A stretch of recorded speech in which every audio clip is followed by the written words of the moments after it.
ஆன்மீக நண்பர்கள் அனைவருக்கும் அன்பு கலந்த வணக்கங்கள். இன்றைக்கு நாங்கள் ஆன்மீகம் சம்மந்தமான பதிவில் பார்த்தீங்கன்னா, திருமுறை தந்த திருநாரையூர் ஒரு ஆன்மீக தரிசனத்தை பற்றி தான் நாம் இன்றைக்கு பார்க்க போகிறோம்.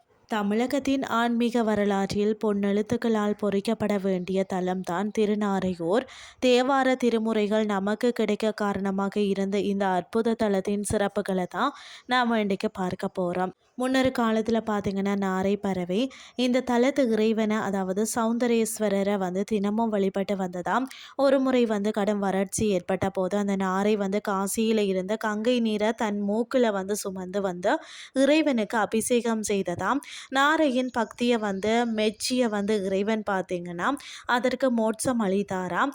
நாரை வழிபட்ட ஊர் என்பதால் தான் இது திருநாரையூர் என்று அழைக்கப்படுகிறதாம்.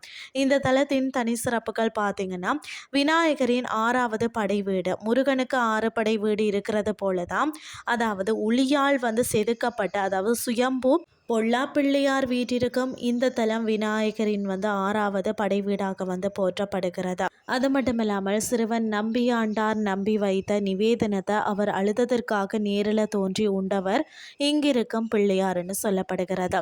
ராஜராஜ சோழனின் வேண்டுகோளுக்கு இணங்க தான் பொல்லா பிள்ளையார் மூலமாகவே தேவார திருமுறைகள் சிதம்பரம் கோயிலில் இருக்கும், அதாவது ரகசியத்தை நம்பியாண்டார் நம்பி கண்டறிந்தாராம்.